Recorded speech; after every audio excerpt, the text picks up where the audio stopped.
Yeah, well, it's underway right now. We have public.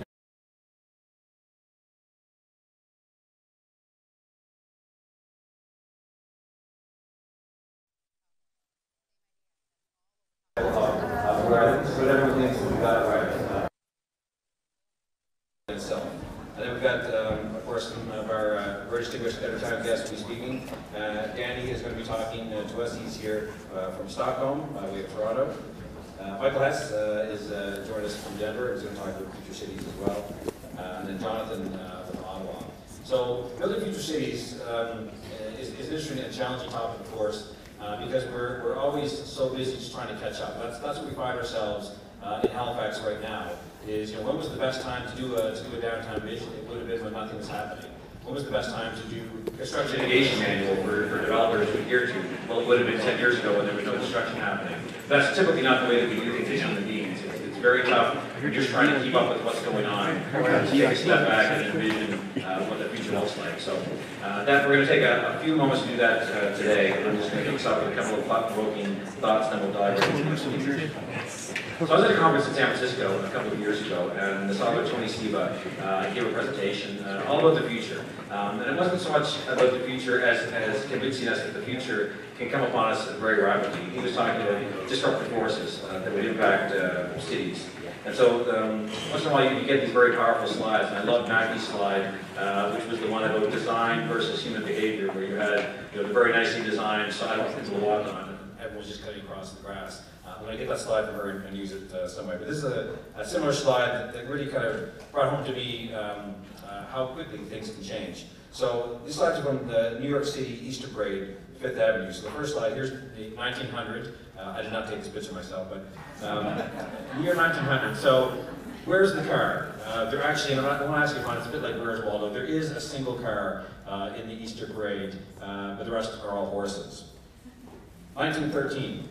13 years later, where's the horse? They're all cars. There actually is a horse in that picture. If you want to stare at it long enough, I won't do that today. But that's 13 years. 13 years is nothing. It passes by very quickly. Look at the transformative change that happened. Again, that's a parade, but you think about the impact that car culture has had on our cities. It's fundamentally changed the entire way that we design cities, that we interact in terms of where we live, where we work. And so there's other disruptive forces that happen. So two that we know are coming up, and we're not sure when they're happening, but they could be coming very quickly, and in fact, much more quickly than perhaps you might think. Our shared cars, just brought up, again, we were talking a lot about evidence-based research, just some interesting factoids around that. So highways right now, we just came through a provincial election recently where all three parties were kind of fighting over each other over about who could do the best job with twinning our highway infrastructure around a province which is shrinking in population. There was virtually no discussion, at least at the political level, about is that even a good idea? And so we start to think about future investments. If we're really moving to shared cars, to driverless cars, what we quickly learn is that we're far over capacity now. Regardless of what our future population growth is, we will never need the amount of highway infrastructure that we've already built if these things come to pass, and we know they're going to be coming to pass. So in terms of how does that impact us over the next 10 to 15 years? Where do we put our investment? And the big piece we have to ask ourselves as city builders is we're going to be able to reclaim an awful lot of public space, right? Whether it's public space that will no longer be needed for parking, whether it's public space in terms of highway widths and capacity that we will no longer need. How is that going to impact the investments that we make? Especially if 13 years from now, if we don't need any of this infrastructure, how do we start planning our cities in a different way? The other big disruptive, what's happening is retailing. Retailing, we're living in a retail revolution right now with the advent of online. This is an interesting page I just found recently. This is a list of retailers in Canada who have either gone out of business or fundamentally downsized in a major way across Canada. These are all national retailers. But look at that list. A lot of brands on there that we thought would simply be here forever. So again, as city builders, city planners, we know, we accept it as a fundamental principle of new urbanism that we need to have activation at the ground floor. For decades, that has been retail and restaurant uses. But retail is changing in a fundamental way. So we have to change that conversation. We know that we still want ground floor active uses, but it probably is not going to be traditional retail. We know we've been looking at the way the business mix has changed in downtown Halifax. You know, what's disappeared is traditional retail. What's coming in are a lot more food and beverage options, experiential types of businesses that are downtown. Again, things that you cannot get online. But we have to always be thinking about that in terms of the paradigm, how we are building our buildings. You know, will that fundamentally change once retail is gone in a major way? And so, future cities. Well, to quote my favorite philosopher, the world's worst filmmaker, Ed Wood, we're all interested in the future. That is where you and I are going to spend the rest of our lives. Future cities. I'm going to ask our first speaker, Åsa, to come up and talk about her vision for future cities.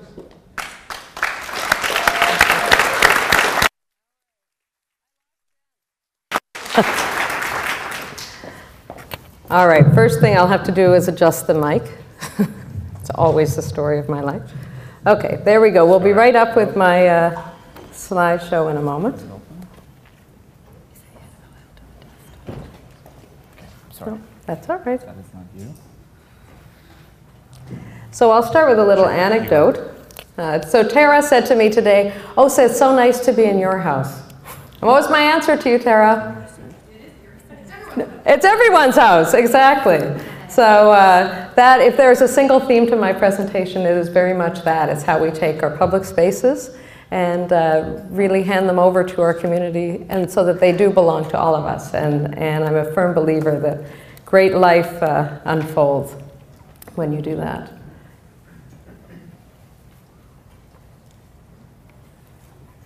All right, here we go. This looks familiar. Oh, there we go. Perfect. Okay, so the theme of my presentation will be bringing Halifax Central Library to life. And one of the early media outlets in town coined Halifax Central Library as the beating heart of Halifax very shortly after we opened. And a heart can only continue to do its work if it's allowed to continue to beat. So for us, this was taking a public space and harnessing it and trying to squeeze as much public good out of the space as we could. And we're just a few years in, coming up on 3, and I'm happy to share that story and provide some words of advice for others who are thinking about these issues in our community. So this was me. I have a long history with the library. This was the Saskatoon Public Library, and I put this picture up because it's a beginning of the story of my life about what a library can offer. So I'm the little one on the left, my sister's on the right. We had recently emigrated from Sweden when this picture was taken. And if I think back to the moments in my childhood and how we integrated into our community, much of that was wrapped up in the public library. So we would ride the bus to the library, we would attend story time, and our mother made friends. We learned English at the public library. At home we spoke Swedish all the time. So this was where it all began. But this was an era of the library that had much of the goodness that we try to retain. We had great access to literature, everything was free. But it was also a different time in libraries. And I flashed to our old library, and the building still stands across the street. This was built in the 50s, and libraries were a much more formal space. And they were spaces where, and this was also my own experience, if I talked too loud, I was kicked out of the library. If I snuck in a sandwich, I was kicked out of the library. And there wasn't maybe the freedom for everyone to be who they were. And yet, many, many miracles would unfold in the public library. And I encourage anyone who wants to read a moving account of the impact of the public library to seek out an interview between Candy Palmater and Richard Wagamese that talks about his life as a teen on the streets and how he found passages from books that he would write into a notebook as he spent his days at the public library, and that's how his life as a writer began. So we had this wonderful opportunity in Halifax, and I want to pay a few words of tribute to my predecessor, because she came and spent 17 years in the role as CEO of Halifax Public Libraries, and she was tireless from day one in achieving a new central library for Halifax.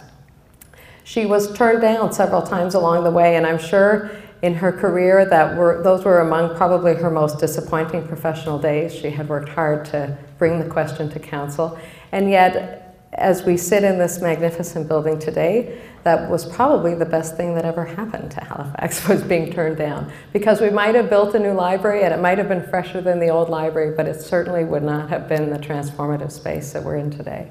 So I throw this in. It's not just one librarian, it's not just one architect, it's certainly one large community.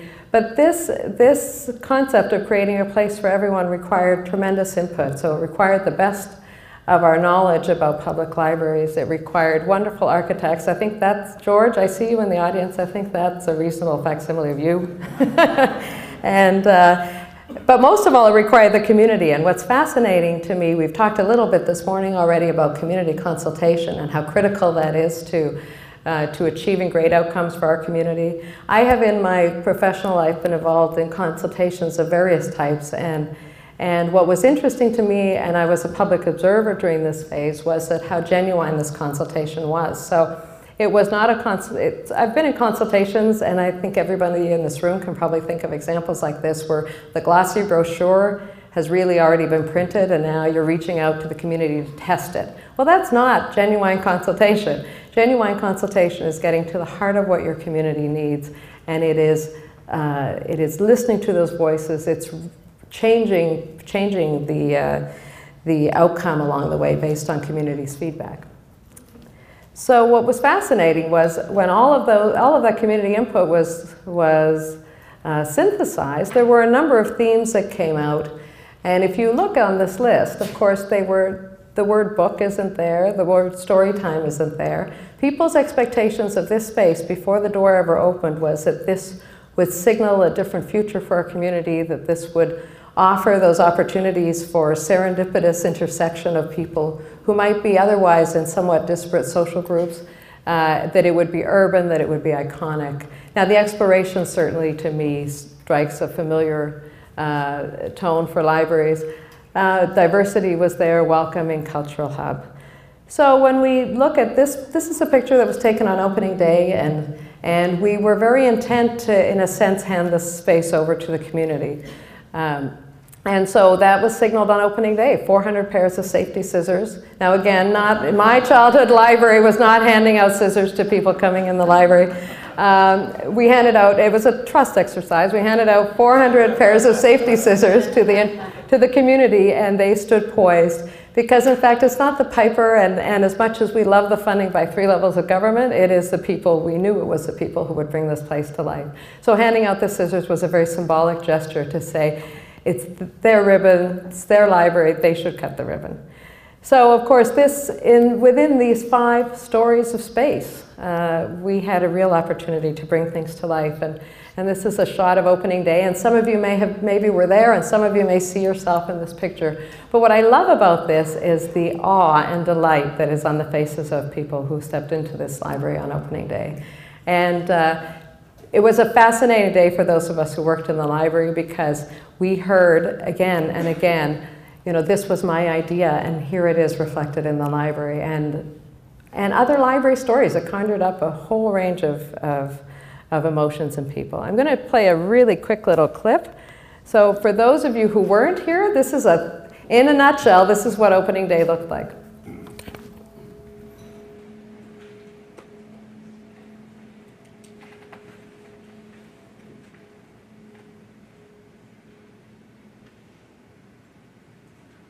The people in the orange t-shirts are our staff, so we're just getting organized for the day.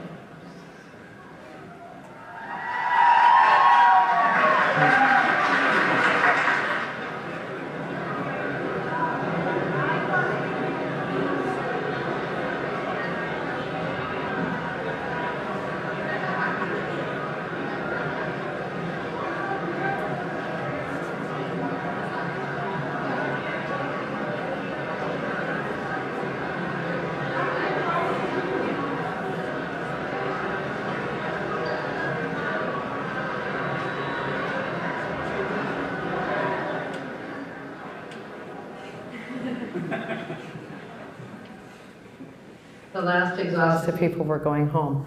So what's interesting is that on that day we had 16,000 people walk through the door. If I draw an analogy between the opening of the operation of a library and a marriage, and it's not just because my husband's here in the back row, but I think of that as the wedding video, right? You've done it. You've arrived at the opening day, and everyone's emotions are heightened and feeling optimistic about the future. But just like in a marriage, and just like in the relationship between a public library and its community, it is in the sustained, long-term, joyous relationship that the genuine richness comes. And so for us as a library, our great challenge after the 16,000 people came through the door of opening day was to figure out how do we become so firmly entrenched in people's lives that they continue to come.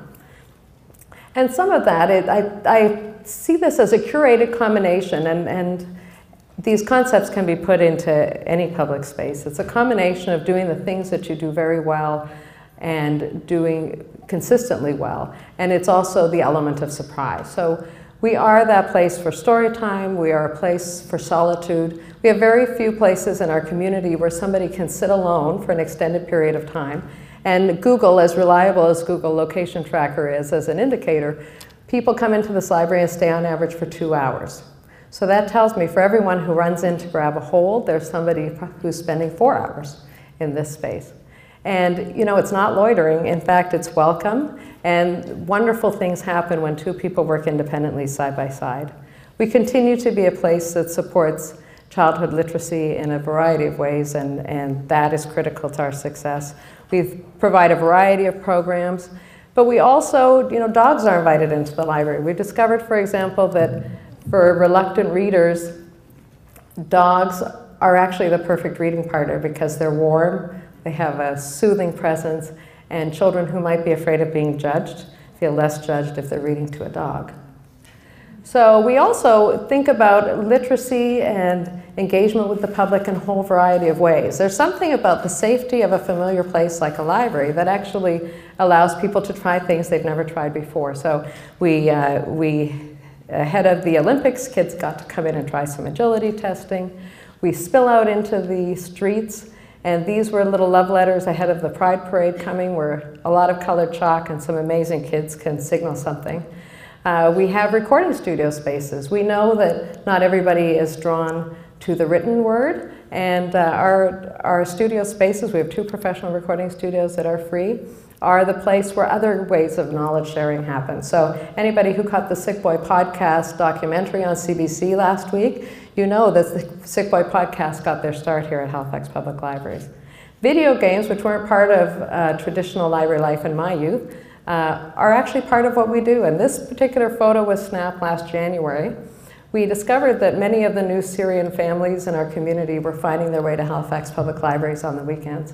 We also knew that we had a good core of teen volunteers who were fluent in Arabic, and we connected our teen volunteers. They offered to spend their time at the library, and through video gaming, which doesn't require a competency in English, friendships were made and FIFA soccer tournaments unfolded in the public space, and newcomers felt connected. Pride, story time during Pride Week, drag queen story time, and food. We've come a long way from the days I snuck my bag of chips and tried not to make them rustle. Food is a major issue in our community, and as a public space and a democratic public space, the distribution of food within the library is actually a really interesting opportunity for us to look at some of the food insecurity issues. We have dance, we were the home cheer station for Ellie Black during the Olympics. I think what is striking to me is people come and undertake a whole variety of activities, and the space invites that. We have a balance of curated and not so curated activities. Now we want to reflect our community, and we've had some real fun over the last year with sticky notes on the pillars in the library. These notes were put up on the one-year anniversary of the opening of Central Library, and we invited people to leave behind a message of their high point of the last year. This is actually intentional collection, thank you, collection of data for us at the library. We discovered some of it was related to our programs and some of it was related to human interaction. So my child took her first steps was one of the messages. We had a poetry tree, invited the public to leave behind a stanza of poetry. And then, of course, they'd read one another's, and we needed more and more branches till it became a bit of an obstruction, but that was a good thing. Opportunities to give thanks, opportunities to celebrate individuals we've lost in the war. I will say increasingly digital skills can't be separated from literacy skills, so we are working very hard on supporting our public in understanding and using technology. The latest StatsCan numbers showed that people between 18 and 35, about 8% are what are called housed homeless, so they're not sleeping on the street, but they don't have a fixed address. So for us, that means those people need Wi-Fi and they need access to laptops and technology and iPads. That's not my phone. We have lots of ways to share technology, to share language learning. Our intention is to be oh, there we go. To be a launch point for growth. So language learning, sharing of technology. We also, there you go, thank you. We also feel we have an increasing role in making sure people can spot fake news. So community conversations, I'm running out of time here. I have so many stories to tell.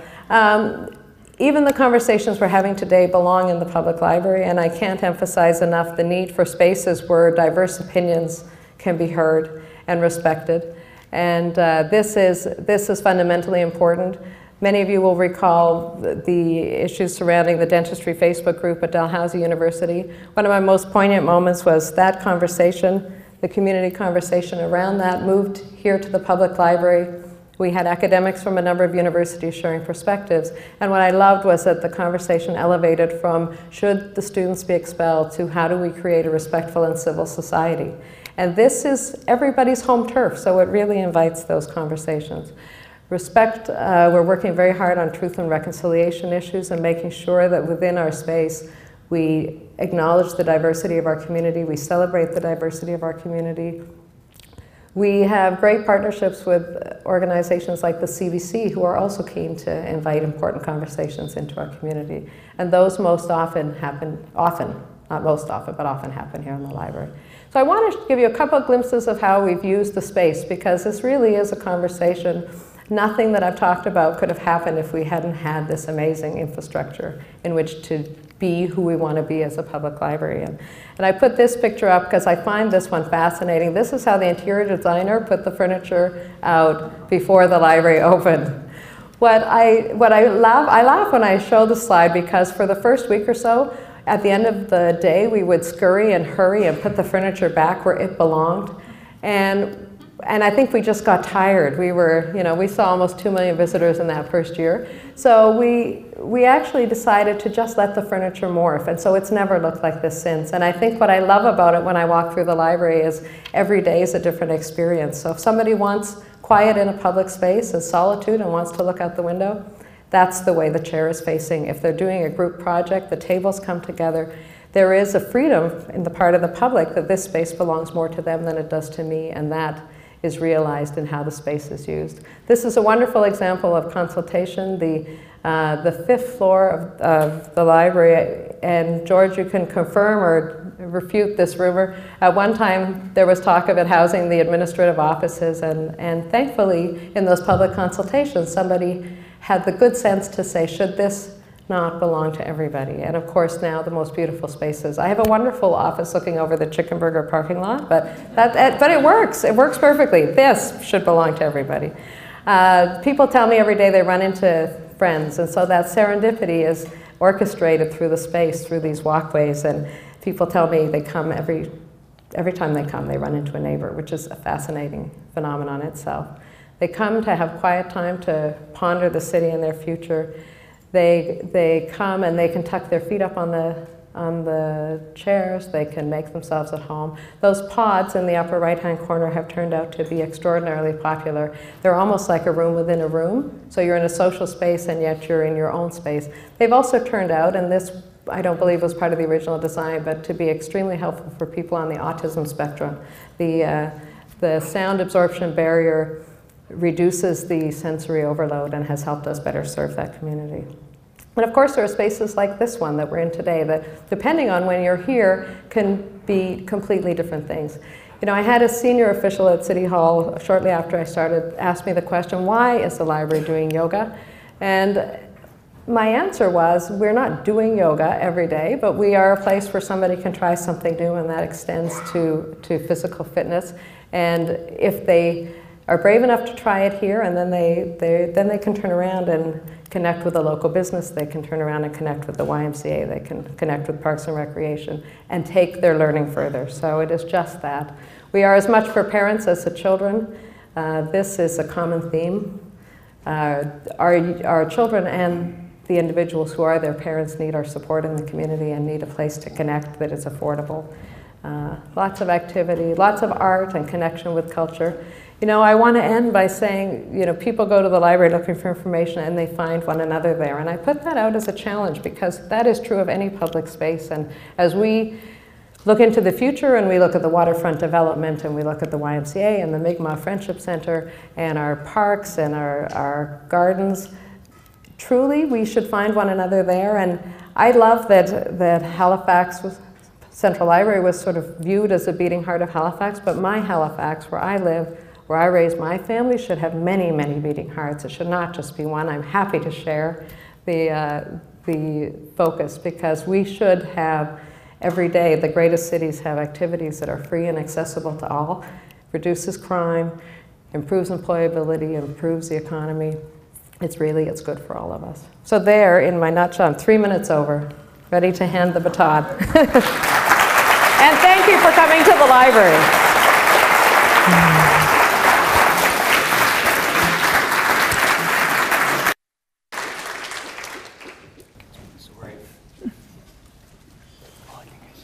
Thanks, Åsa. And as a father of 3 relatively young children, I can testify to the fact that, you know, they want to come here often. They don't come for the architecture. A lot of us enjoy that. We don't even really come for books. We often take books with us. We never return them on time. Many times, which I'd like to think is something fun in some of the ongoing programs. But it's the program. Our next speaker is Danny, who's coming all the way from Stockholm. So it's kind of a Swedish theme up in here. But I'll let him talk a bit more about what he's done. Come on up. Okay, thank you very much. First of all, I have to say thank you so much for inviting me to be a part of this exciting event. It's my first time in Halifax. I'm from Canada, but I've been spending the last 6 years living in Sweden, in between Lund and Stockholm. I'm coming here as a representative today of a landscape architecture, urban planning, and urban design studio named Mandaworks. And I'm going to talk a little bit about one of our projects in the Royal Seaport, located in Stockholm. And this is us, our team. We're about 17, I think we're 17 now. Mix of nationalities, very international office. About a third Swedish and all around Europe, and me from Canada and some other places around the world. This is our office in an old brewery in Stockholm, in the coolest part of the city, the most hipster neighborhood, of course, as a design office, very important. And we are a combination of landscape architects and planners. But sort of following in the Dutch tradition, we like to mingle our roles. So landscape architects work with planning projects, planners work with landscape architects. It's very much this mishmash of skill sets. And we think that that really adds to our work. So I guess maybe I can ask, how many of you have actually been to Stockholm before? Okay, decent number. So there's a hand on your screen. Ah. Thank you. That's not irritating anymore. Okay, so Stockholm. So those of you who don't know, it's of course located across the Atlantic Ocean, about 5,000 kilometers away, and much further north than where we're currently sitting. It has 2 names, or it goes by 2 names. One is the capital of Scandinavia, which of course everyone else in Scandinavia really loves. And the other is Venice of the North. Stockholm is built over 14 islands, and so water is a massive part of the urban structure. So this is, in the middle there, you can see that's the old city, and the city is sort of spread out from the middle across these 14 islands. Stockholm is actually one of the fastest growing capitals in Europe. So right now it's undertaking a massive amount of growth. And the city is planning that by 2040 there will be 140,000 new houses, as well as a number of other services that sort of go along with the housing, sort of cultural institutions, libraries like the one we're in today, restaurants, shopping, schools, all those kind of things. So there's a big development pressure in the city right now. This is what an ortho photo of the city. So that island in the middle is where the city was founded 700 years ago. Now, a lot of the growth that's occurring in the city is happening around what in Stockholm is called the first ring projects. So the city center is quite dense. So now there's sort of these opportunities around the outskirts that are coming to develop. Maybe some of you who have traveled to Stockholm visited Hammarby, which is located in the bottom right there. Maybe if you had a chance to see that. What I'm going to talk to you a bit today is the Royal Seaport, which is the largest of these sort of first ring projects, you could say. And of that 140,000 new houses, 10% of it will be situated in this site, making it one of Europe's largest development projects. This is what it looks like today. It's mostly an industrial use, harbor, ferry terminals, some energy production, district heating facilities. And the plan looks like this.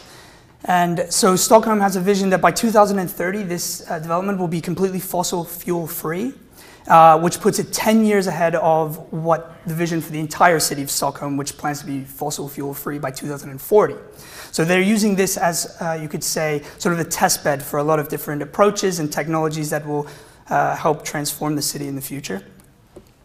Now, there's a number of ways they're doing this, and this could be a topic on its own, but one is a biofuel district heating system, so sort of clean burning district heating that in the cold Scandinavian climate provides heating for the neighborhoods in a very low carbon way. Extremely high standards for building efficiency, so you sort of have these closed envelopes, very well built homes.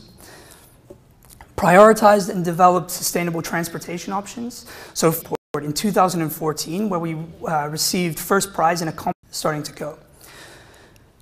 So like the rest of the seaport, the site that we're working with is very much an industrial waterfront. It was actually the site of the Stockholm's gasworks, which for the last 100 years has been used to produce electricity in Stockholm. So it was actually, the coal barges would come in, they would unload their coal, they would burn it, and then send it around to all the lights in the city. It was modernized in the 1970s, but it was eventually decommissioned recently, sort of in line with these new development goals in the area. So this was the site that we were given, roughly 15 hectares. And you can see a lot of it almost is just a thin slice of land around the waterfront, and then a lot of water. So to start off, I would touch on 5 key preconditions that we took notice of when we were planning the site. The first is, of course, the decommissioned gasworks. There's a 100-year-old industrial facility with fantastic architectural quality. It was actually designed by a Swedish architect with really great details. They don't build industrial buildings anymore like this. And it will be turned into a cultural hub. So there'll be museums, there'll be theaters, there'll be sort of this schools as well. So there's a lot of energy coming into this part of the city. The second is the Westeinde subway station, which links directly to the city center. So from this site, you can be into the middle of Stockholm in 8 minutes, or if you want to ride your bike, you can be there in 20 minutes. Or if you have nothing to do, you can take an hour and walk. I mentioned these biofuel district heating facilities that will make up a large part of the seaport's sort of sustainable movement. Part of that district heating facility is actually located on our site. So this piece in the middle of our site here is something that has to be kept and integrated into the urban structure, which is a challenge and also sort of takes the idea of a mixed-use neighborhood perhaps to the next level, which is quite nice. And then there's the Royal Seaport development that has happened previous to our site. So this is under construction now. It's already been planned out. So this had already been planned when we took over the master plan site. And so it's sort of creeping around this hill, and our neighborhood will form sort of the cap to this development and sort of close off this neighborhood. And of course, link it to the transportation network. And finally, you have the waterfront edge, which over the last 100 years has been added to and taken away and been used for industry. And now if you go there, you sometimes see people lying on the old coal edge. So it's really, the question becomes, how should the city meet the water in this point? So how do all of these things come together? And you could say, in a way, that was our task, to evaluate and somehow come up with a solution. So I'll jump right into the plan here. This is what it looks like today. And this was our proposal. So you can see it's quite a change, of course. The plan.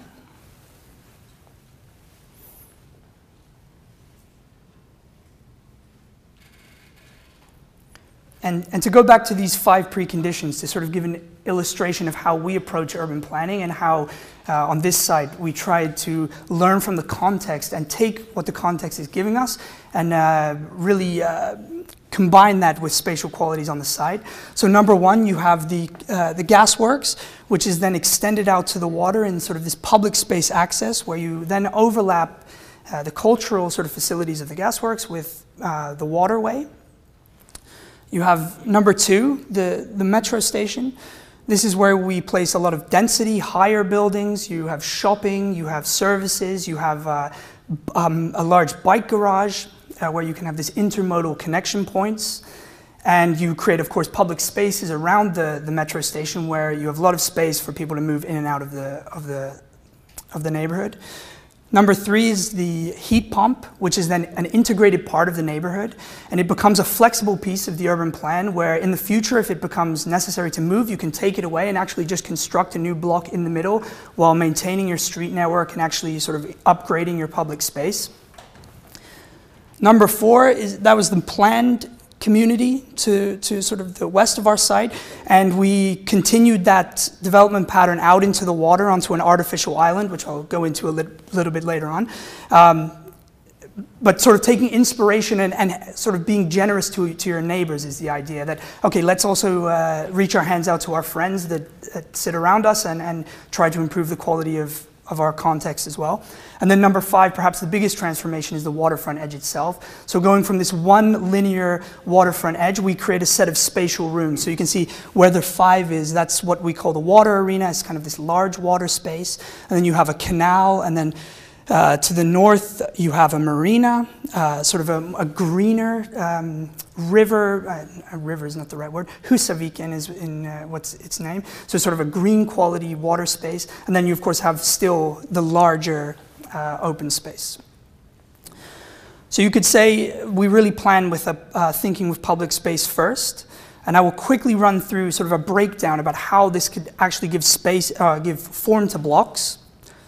So I'll go through this quite quickly. So this is really the potential mass that we had, including everything, water and the whole thing. So you sort of cut away for the connection to the gasworks. You preserve the existing shoreline sort of in a memory of what was there. You start to lay down infrastructural connections, main roads. You open vistas to the surrounding landscape and the waterways around it. You preserve heritage buildings, and you start to get an understanding of where are key public spaces in the structure. And then you think about heights and how they relate to the public spaces. Public spaces, of course, are this tension between these two things, the buildings and the void, the mass and the void, you could say. And then you end up with a sort of this flexible structure that provides a variety of urban typologies. So I'll quickly go into the water arena here. So this is the shoreline today, and the expanded shoreline. And the water arena is the space in the middle, you could say. And the intention of this space, as I sort of touched on previously, was to really create a public promenade that leads all from the gasworks all the way out to the water,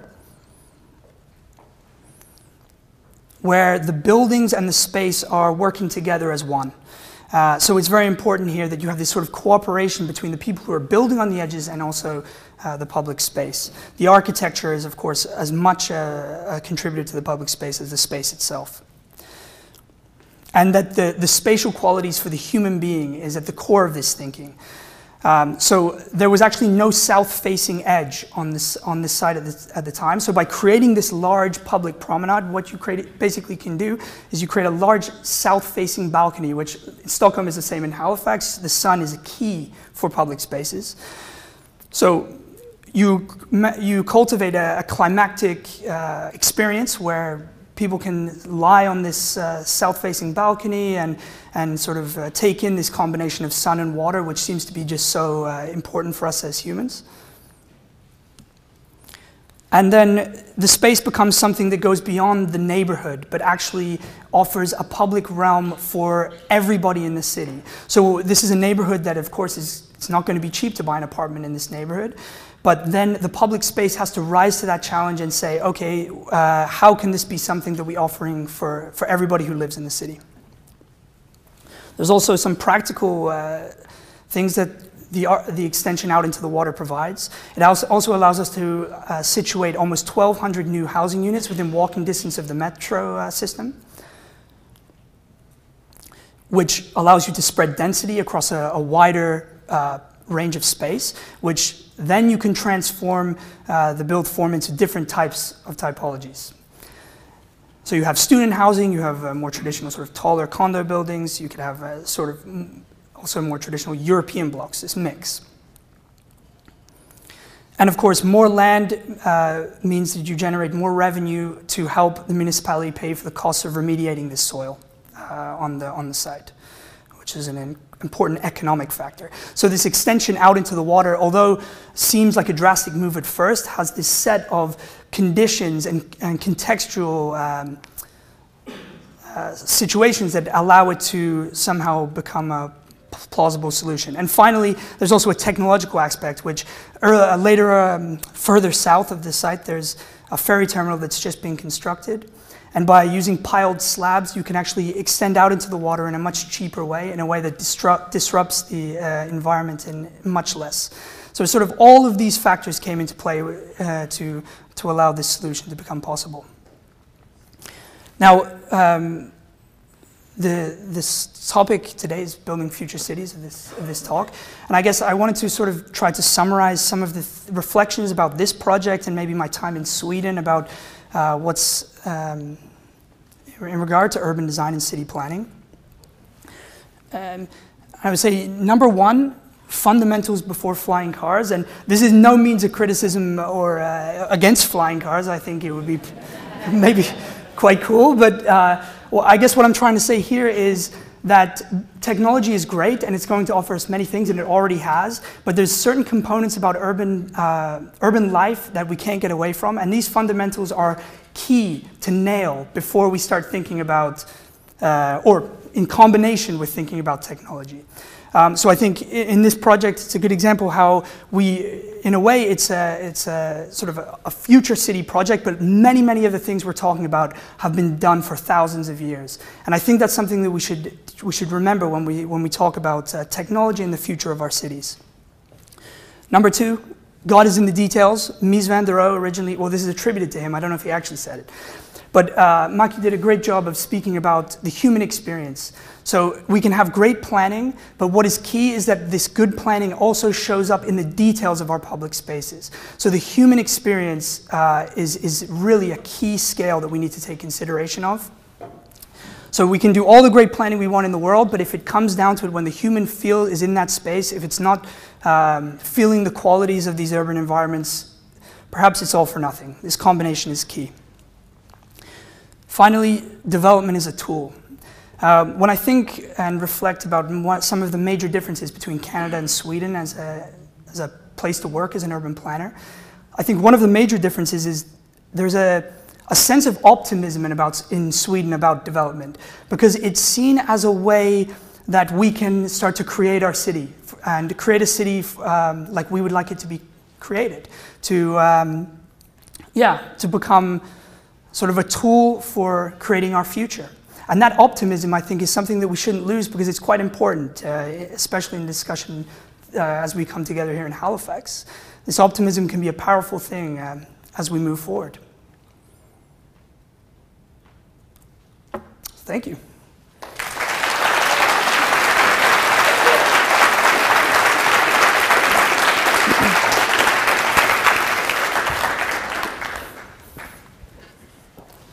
Thank you, Eddie. So from Stockholm, we're going to come back east. I'm going to travel to the city of Denver. I'm going to ask Michael to come. Hear his thoughts.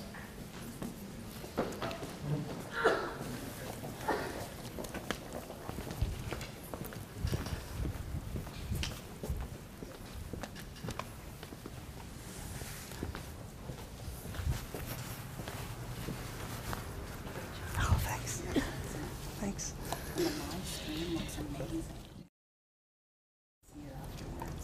So actually, Danny and I are going to have some very similar themes, but I think from a very different perspective, since my background is in engineering and I work for a technology company. But I think we'll actually have the same theme. So a lot of people, when I tell them I work for Panasonic, they think I sell those Panasonic projectors up there. I do not. Within Panasonic, we actually have a smart city team that we call City Now that doesn't sell anything. We strictly help developments in cities try to become transformational projects by bringing a lot of sort of energy and technology planning up front to a project, which doesn't normally happen. So I'm going to talk about our development in Denver, but I want to start by talking about one of our developments in Japan. So I'm just going to walk you through a couple of smart city case studies that are real projects that we've done. And this is one of the first similar themes to Danny, is we really see development as a tool. In our case, it's really focusing on a private development that can become a showcase in a living lab to really spark the future of the rest of the city. And that's what both of these projects are. So is everyone excited? Raise your hands if you're excited. I'm sure everyone's awake. Cool. All right, so the first one is Fujisawa Smart Sustainable Town. This was actually started as a huge failure for us. It was a refrigeration factory that basically died and became industrial land that had no good purpose. So at that time, many years ago, Panasonic had been hearing about smart cities and future cities, but couldn't really find a holistic one. So actually took a bit of a gamble and decided to just build one. So this is about a 1,000 home community just outside of Tokyo, and it's there. It's built. You can go see it. You can see the technology. You can see the planning that went into it. So it's there. So like Danny said, fundamentals over flying cars, and that's coming from a technology company. I really love. Can I steal that for my presentations? I like that quote. So for us, it really does start with intelligent planning up front as well. Don't provide technology for a problem that doesn't have to exist. If you solve it with good planning first and then layer technology on as appropriate, it just works better. So one example from a master planning perspective, a handful of years ago, a lot of people might remember the tsunami that hit, took out the nuclear power plant in Japan. People were without power for a long time. People had to go through storm surge. So we put a lot of thought into that in this community. So for example, the community center on the left, a lot of people wonder why there's a green roof with stairs going up to the top of the building. That's actually designed for storm surge from a tidal wave. So if a tidal wave is coming, the community can actually go on top of the community center, be above the storm surge. So just interesting things like that. The park benches are all convertible into barbecue grills. So if a power plant goes down again, you have another method to cook. The community center also has food storage for the whole community. So if there's a natural disaster, there is already food stored up. So these are just good planning decisions, not really technology plays. Same thing from an energy perspective. And my company sells air conditioning and lighting, but we are really starting to transfer to more of a solutions mode and actually design those things out of buildings. So in Fujisawa, all the buildings capture natural light. They're all designed to capture sea breeze. And because of that, we didn't sell as much air conditioning and lighting, but it's just the right thing to do. And then we start to layer, this is where we start to layer technology on top of it. So in Fujisawa, every home is on its own microgrid with renewables and battery storage. So if the power plant goes down, every home can disconnect, you can run on your own. You have your home energy management system, you can actually see what your battery charge state is, and you can actually manage your power to ride out power outages from the utility. From a transportation perspective, we have a true transportation as a service system. So you don't need a car in this development. Every resident can go on their phone through an app. They can find a bike, an electric bike, a short-range electric vehicle, or a long-range rental car that'll actually get delivered to their house. So don't need your own car. From a wellness perspective, how many people like going to the doctor's office? Raise your hand. It's like one guy that raised his hand back then. Jeez. I hate it. It's the best place to get sick, I think. So in Fujisawa, we really put a lot of thought into that, both from a master planning and sort of knowledge transfer between the elderly and children, but also through technology to try to keep people out of a doctor's office. So in Fujisawa, you can actually talk to your doctor through your television and do a doctor visit via telehealth. And it's interesting. This book actually came out, I think, a little bit after our Fujisawa development, but it actually really starts to summarize what's happening in the healthcare world, and that instead of you sitting in the doctor's office, it's going to transition to the doctor waiting for you to log on to your video conference to do your doctor's appointment. We're starting to see that. I actually got that book from a major healthcare provider. So the results from Fujisawa. Biggest result for us was the one on the right, which is the homes we're selling in Fujisawa are selling at a 25% premium over homes that are literally right across the street. So for us as a company, we made a lot of money. So we realized this makes business sense. People want this. They want communities that are resilient, they have clean energy, they don't have to rely on their own car. So this is actually the reason that Panasonic started smart city teams in other parts of the world. This is the reason I have my job.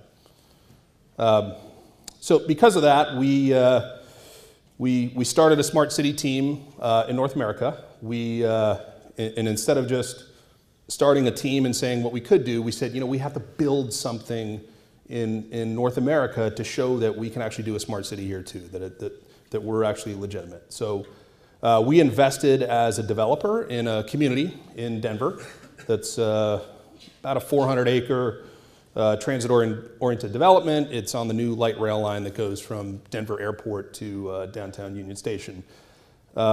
We built our smart city operations center there. We've got a hotel that's about to break ground, apartment building that's about to break ground. So it's going to be a fairly large mixed-use community. And a lot of the smart city tech is actually already there. So you can actually go and see quite a bit already. So some of the things we're doing in Denver, a lot of cities and utilities and developers are starting to look at smart streetlights. Well, what does that mean? It's unbelievable how much technology you can cram onto a streetlight.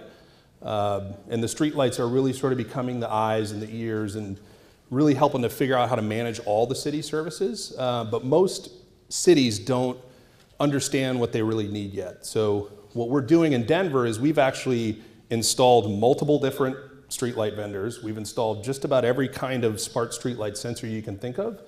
And we have them all side by side so that cities can come in, particularly Denver, and see how does this all work? Which technology do we really need before they go buy 10,000 new streetlights? And then one of the keys is really starting to integrate systems. So most cities right now have very separate systems for law enforcement, for traffic management, for rolling out snow plows. So we're really trying to integrate those into one system that can be better leveraged. So you can drive into a lot of intersections and there might be multiple cameras from multiple different city departments. How can we link that into one camera so that everybody can utilize that data? Autonomous cars. So we have one already. I think Paul mentioned this in the intro. These are here. You can buy these now. We have one driving around our neighborhood. some of my employees actually jump in front of the thing to make sure it actually works, and it does. It's kind of annoying when you're riding around in it and people keep jumping in front of it, but it works.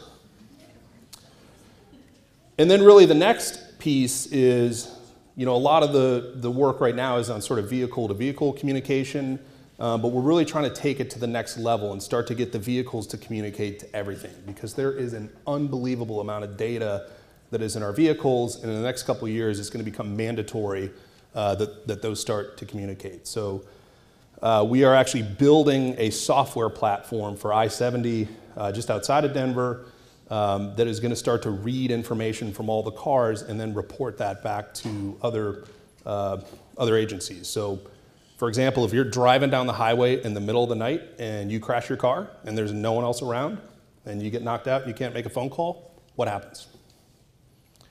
Through software, we can actually know that that crash happened and instantly roll out ambulance, police, without anyone ever making a telephone call. So that's really where this software is trying to go. It says 80%, but we're really trying to eliminate just about every single traffic death you can think of. Carbon neutral energy planning. So a lot of people are targeting 2030, 2040, 2050 to have full clean energy. We're actually already there in our Denver development. We're actually net power positive, all solar. And the way we're doing this is by creating new business models with the utility. So a lot of other companies are trying to disrupt the utility and kind of take their market share. We're taking a different approach and trying to partner with them. So we are actually doing energy efficiency models of our neighborhood and at the same time doing models of the utility feeders and trying to optimize those. So we're actually telling the utility, hey, I am helping you avoid a substation or increasing feeder sizes. How can we reinvest that into our community? And what happened is the utility actually did invest.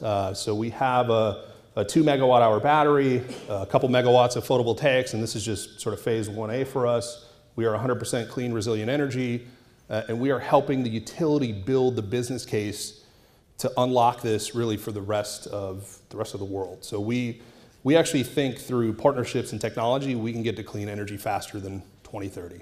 We think we're really close on this one for everyone, and it just makes sense.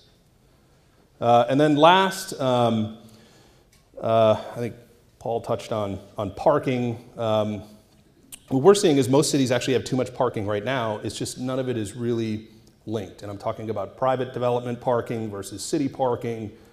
So through technology on our smart city developments, we're trying to reduce or actually eliminate parking on new buildings. And then through technology and wayfinding, direct people to city lots that have tons of capacity that's really underutilized. So with that, I think it's Jonathan's turn, and I would really reiterate the previous presentation. It doesn't really start with technology, it starts with good planning and partnerships, and then you can really layer in technology, I think, to create some transformational results.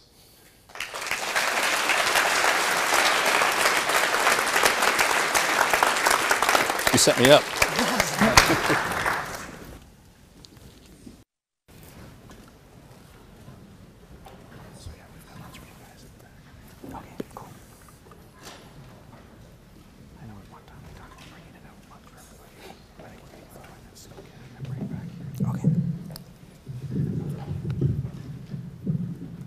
So happy to be here. I know I'm standing between this group and lunch. The blood sugar is pretty low, and I'll make it as quick as I can to get through that.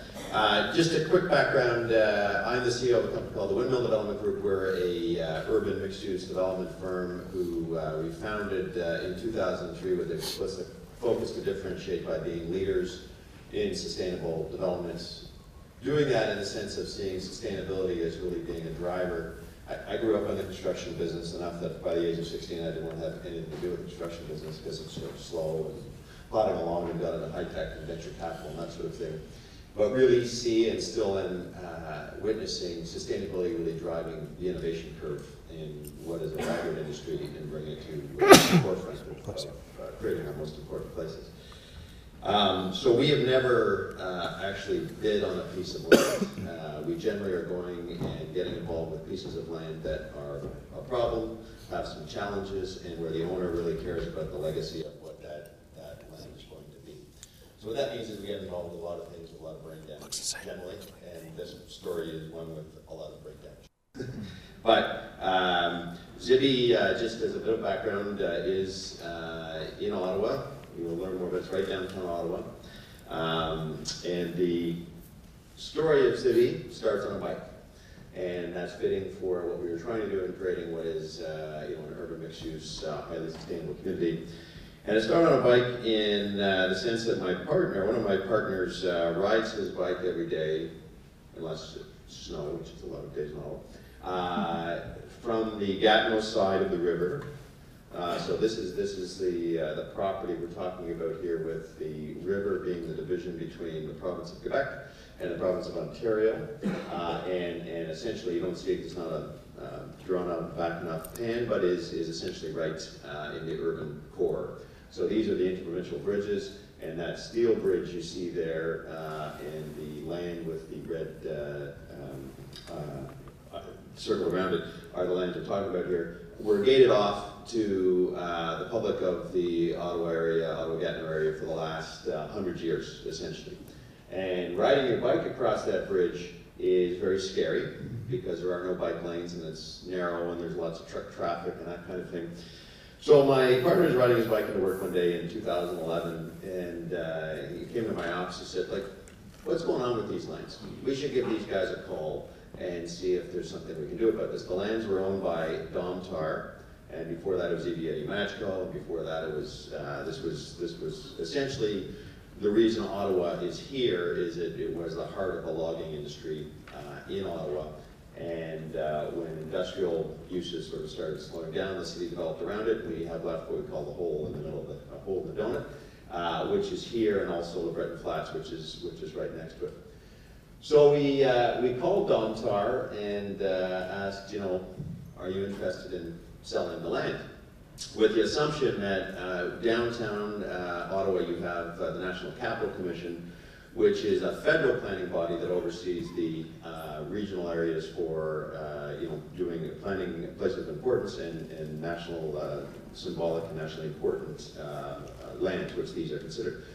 So we had assumed that the federal government would be buying these lands, and you'd go through your typical process of very slow process to get anything creative done here. And it turned out that the federal government had, in 2007, locked up these lands to purchase, but we sort of ran into a cycle where Stephen Harper was the Prime Minister. There was no interest in investing any more money in the capital. There was austerity measures going on, and the Treasury Board turned down that proposal, which, such that right as we called Domtar, they were in a bit of a panic, because they'd just gotten this news, and they just assumed that was the way to go. At the same time, because of this piece of land sitting in two different jurisdictions, in the province of Quebec, the province of Ontario, two different municipalities, the NCC Planning Board, having oversight over all these things, lands of spiritual importance. This is unceded Algonquin territory, which there are two Algonquin groups, one in Ontario, one in Quebec, that don't get along, who oversee this area as far as the governance of where they see that direction getting steered. And you're in the middle of a river that has lots of risk, and it's heavily contaminated and all these other things. So they sort of said, we don't really want to put this up for sale, because it's just going to put us in the eye of the storm. And so really what they communicated to us is they're trying to find a partner who can bring creativity and a vision to this site that they can feel comfortable to go public with the fact these lands are going to be put up for sale and put up for development, and can steer through, navigate through all these challenging waters to get something that we'll get bought into and move forward. So there was a bit of a process through all that, but we were lucky enough to be chosen as that partner. But in doing that, we had to look at a few things. So the first thing, when we looked at this site, which around 2011, 2012, I forget, then, and we were just in discussions of actually taking on, the purchase arrangement of this site. Downtown Calgary had flooded from the Bow River overflowing, and you're looking at this site, and first thing we're thinking is, okay, there's no way you can develop this site. It's right, it's an island in the middle of the river. And when we went to the, and we also were wondering why there wasn't a number of developers chasing this. It turns out there were, but Domtar was very skillful in playing us all off each other. But the floodplain mapping for this island, if you went online and looked at it, said in a 100-year storm it's underwater. Well, that didn't really make a lot of sense because there's some buildings there, and they got developed over periods of time, and most of the stuff was done without a building permit way back when. But it turns out we called the River Valley Conservation Authority, and they said, no, that's a mistake. It should be inverted. There is no flood risk here because there's controlled waterways. There's falls there which creates a drop, and as a result, we were the first ones to realize that actually this was developable land. So that gave us a bit of a head start. Contamination was obviously a key issue. The whole site isn't contaminated, so knowing it was heavily industrialized uses on the site in the past, we had to sort of get a sense of whether, again, this thing could literally keep its head above water from a financial point of view. And it turns out, as we looked into it, the industrial use on that land had left no contaminants because it's in the middle of a fast-flowing river, and unfortunately, all those contaminants flowed down the river. What was there was just the fill they brought in the early 1900s to create these landscape out was an industrial fill. So it was not a hugely challenging problem that we could get ourselves, and we were able to see ourselves through that. The river access was fully controlled. So Ottawa is a waterfront city. I don't know how many of you have been to Ottawa, but most of it is controlled by the National Capital Commission, and that equates to maybe 2 places in the whole city you can go have a beer on the river. So that was an issue too, as sense of how can we, knowing the NCC had real interest in this, and we wanted to create a vibrant commercial waterfront which goes against the grain of what they're sort of promoting. How do we sort of find our way through that process? And then First Nations as well, having a very important interest in this area. This is a picture of Victoria Island, which has been designated an island for Algonquin Friendship Center, but their interest sort of span all the way through. So we sort of sat back and thought, okay, like this has got a lot of hair on it. Is this something we can sort of find a way to navigate through? And we realized that the only way to do that is through, and it's repeating many of the messages we've heard here today, but from a development perspective, which is deep, deep consultation. And the idea of getting everyone involved from ground zero and seeing if we can come up with something that we can get sort of general buy-in to. Generally, this was seen as the most complicated site in Ottawa, if not in a broader context, to try and get through an approvals process. So, patience is going to take a long time. So, and the last thing I forgot to mention is the falls. So this is a hydroelectric dam owned by Hydro Ottawa that also owns part of these lands, and we're very protective of their rights and the water rights, so adding further complication into the whole mix of things. At the same time, an amazing feature that has been gated off from the population of Ottawa-Gatineau. We had the mayor of Ottawa and Gatineau come sit, they've both grown up in the region, sit by those falls, and they were just blown away, having lived there, grown up there all their lives, never seen, that feature. So how can we open that up? So we started by first thinking, okay, we have to go travel the world and go look at some of the best examples of where there's been waterfront development done. So this is a picture we're going to hear more about this community in Malmö in Sweden, but we went all through Sweden, Germany, generally Northern Europe, and a few other places where there's, and we heard earlier today, just some amazing waterfront development going, which we recognized. The key thing in that is amazing public ground. And public ground that is being thought of as more than just for that community, but as public ground that's going to draw people from the entire region, and if not further from, as a major tourist destination. So that became a key foundation. Secondly, we were focused on, obviously, a foundation of sustainability. So I'll talk about that in a few minutes. And we needed to figure out a way that we could get everyone aligned, starting to talk the same language without us starting with some pictures where it's too high, too much traffic, all that kind of standard development talk that you end up having. So we, first of all, circled around. So we've had a lot of experience. We were the first developer to do a LEED community in North America, LEED buildings, all those sorts of things. We circled around the One Planet Living community framework, which we like because it's less about buildings and it's more about community and it's more about social equity and it's more about what really makes up a true holistic community than just the physical buildings. We're the only One Planet community designated in Canada, and we're one of 10 around the world, and that's a whole other discussion topic we could get into.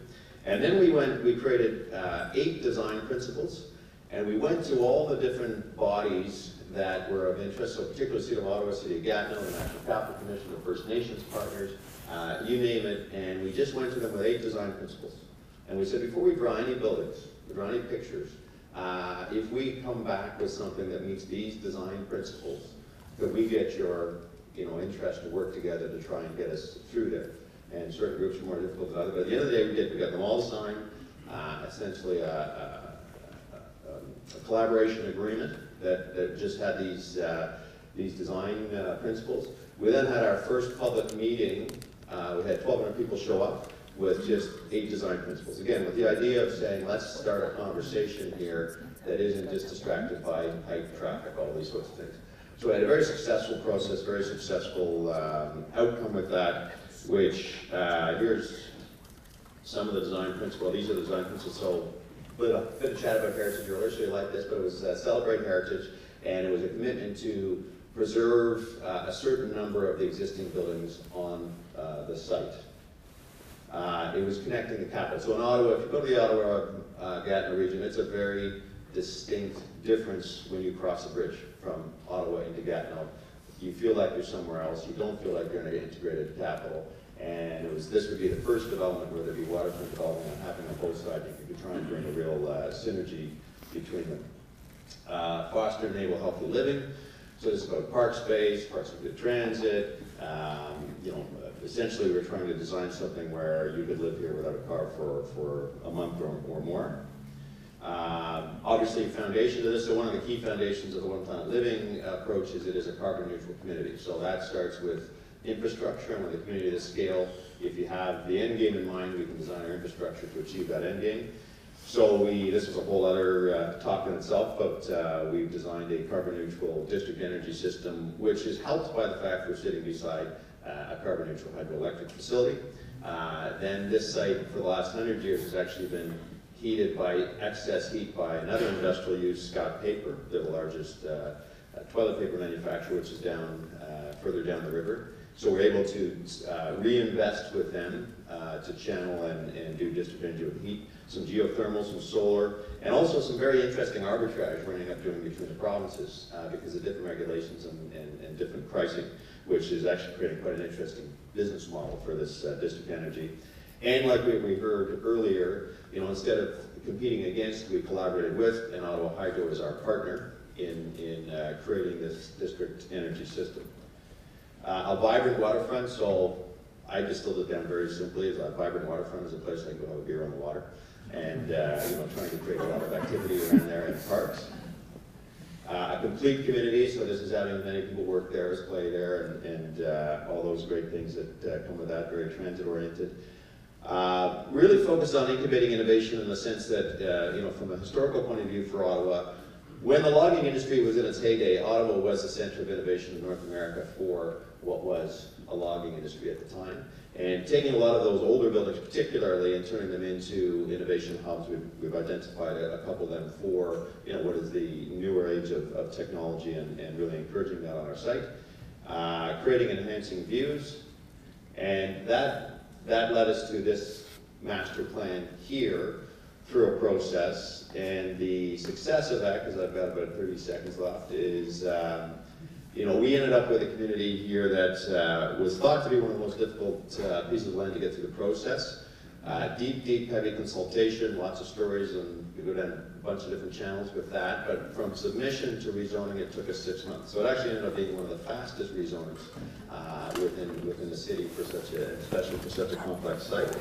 And it is currently we won the Canadian Planning Institute Community of the Year, U.S. Planning Institute Community of the World, and we just won in Johannesburg the International Regional Planners, get the exact title of Community and Regional Planners Award for Best Master Plan Community in the world. So we're sitting here today with one piece of the puzzle done, which is getting us to a plan that's fully approved, moving forward, and is something that we've been able to get all partners on board working together on, which we're very excited about. And now we have actually started construction on our first couple buildings.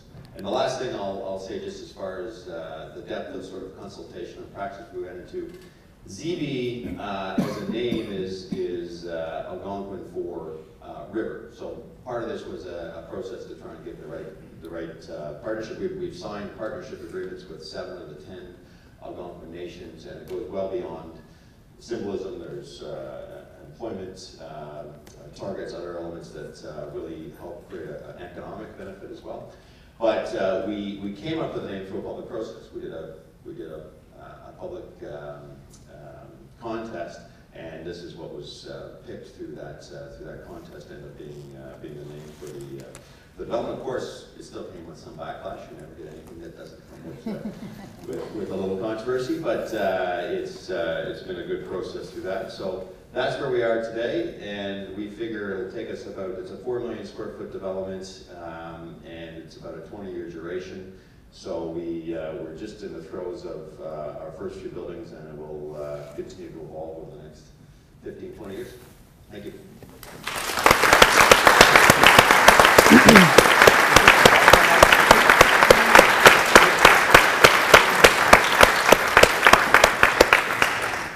Thank you, Jonathan. Thank you to all the speakers in that session.